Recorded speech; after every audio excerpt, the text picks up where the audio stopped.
Hey guys, welcome back. Thanks for joining me for another video. If you are new to my channel, my name is Stephanie. I'm a life and relationship coach. If you're a subscriber, welcome back. Thank you for joining me for another video. And if you are new to this channel, don't forget to hit subscribe and click on the post notification bell. This will inform you each week I do upload a new video with a brand new topic. So let's get right into this week's video because this is a good one and it's something that I get really often, either on IG, and I'll link that over here if you want to follow me on Instagram, and I'm doing lives or I'm doing a Q&A. I get this so often. So we're going to just make this video and handle this question right here. And we're going to talk about what the new supply had that you didn't.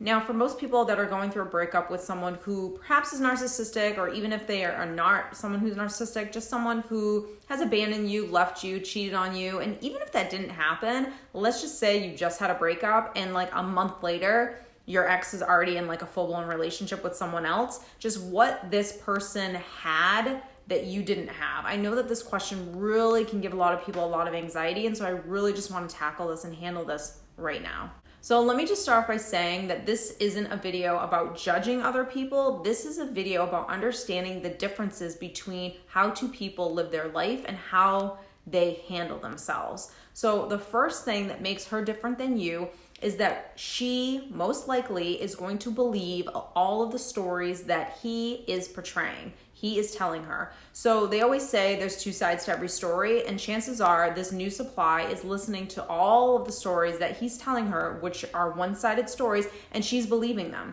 So she's believing that he's Prince Charming, that he's the victim, and that you're the problem. Now, the reason why it's so easy for her to do this is because if you are the problem, then it validates her that he no longer loves you.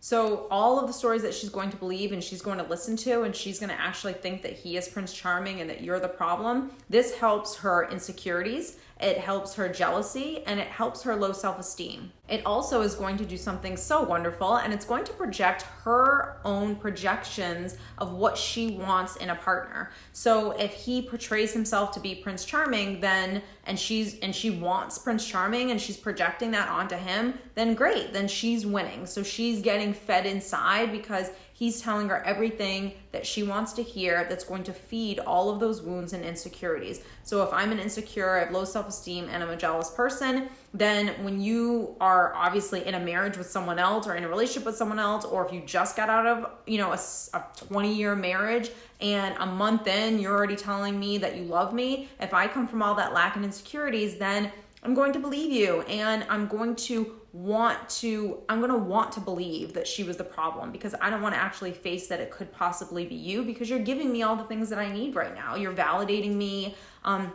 you're love bombing me, you're doing all of these things that are making me feel so amazing that I don't want to see who you actually are. Now, he's going to always create stories that make you look like the problem and him not, because quite frankly, you're dealing with someone who probably doesn't want to take responsibility or accountability for their part in the relationship. Now, any normal, healthy adult will say after any breakup, whether you do the breaking or someone else ends the relationship, what did I learn from this relationship? How could I have done something better, right? Because we're always trying to self-reflect. We're always trying to grow. We're always trying to be better than we once were. And so that's just about being a healthy adult. When you're dealing with someone who is not that way, then they're always going to want to point the finger at other people as to why this ended, and it had nothing to do with me, and I didn't do anything wrong. It had to do with someone else. Now, this is what he wants to do, and if she's going to just pick up that bait and just run with it and say, absolutely, you were not the problem, then that just reinforces that this is the person I should be with, because you're willing to see the lies. You're okay with me not taking responsibility for my part in the relationship. The next thing that she has that you don't is her standards are way lower than yours. Now, you really have to understand this because it's a huge thing. She is willing to take less than what you were taking, and that's why you two are not together.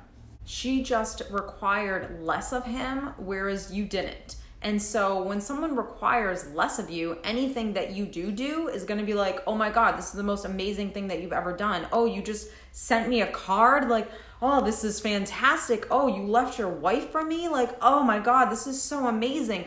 Because the bar is so low in terms of standard and self-worth. Now, if I don't have standards, then I obviously don't have healthy boundaries whatsoever. And if I don't have standards, then that means that I don't have any self-worth, and I'm not teaching people how I want to be treated. So that means that whatever you do, whatever you're willing to give, I'm just okay with it because the bar is so extremely low. Now, over time, one of two things are going to end up happening. Number one, she could easily say, I'm over this, and she's going to start trying to raise the bar. And at that point, she's going to realize he's not willing to even meet her close to where she wants him to be, and he's going to leave again, or the relationship is just going to dissolve. Or she's never going to raise the bar, and her standards are always going to be way, way lower than what yours were. Now, if that is the case, then you're actually dealing with a person who's just willing to settle.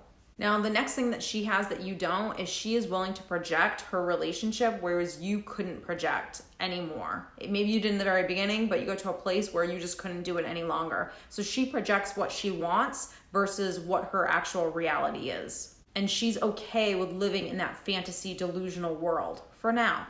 She will go around and tell the world, like what a great man she has, but she's not capable of having a deep, deep connection and a real relationship with this person, because quite frankly, the relationship is probably surface level. Because think about it, in order to have a real deep connection with someone, you have to have what? You have to have honesty, you have to have accountability, you have to have responsibility, you have to be able to, work on the relationship. You have to be willing to say, you know what, I messed up. You have to be able to be vulnerable. None of those things are going to come with someone who is not capable of doing those things. This is also where intuitively, maybe she's not narcissistic like him, so her intuition is going to kick in at some point, and she's going to feel that this relationship isn't right. She's not an idiot. She does know right from wrong. She does know being with someone who's already in another relationship, or being with someone who's only giving me the bottom of the barrel is just not good enough for me. She does know that, but her insecurities and her wounds run so deep that she won't be able to fully go there with herself. She'll just keep suppressing, perhaps for her whole life, or perhaps to the point where she just can't even do it anymore. And again, this is where she's going to try to start raising that bar a little bit, and he's just going to keep shutting her down. Now, the last thing that she has that you don't is the old saying that I love. I love these sayings. Birds of a feather flock together. So if he's unhealthy and she's unhealthy, then guess what? They're probably going to be together for 50 years. And that doesn't matter. It's not about what she has that you don't. It's about who she is that you're not. So that's where you really have to just remove the ego for a minute, because of course an ego is bruised, but remove that ego for just a hot minute, just to see something for what it is. And it's not about, oh, well, they'll probably break up at some point, or I hope they do, or anything like that. They could be together for the rest of their lives, but it doesn't matter. What matters is this person was willing to deal with things that you weren't willing to deal with.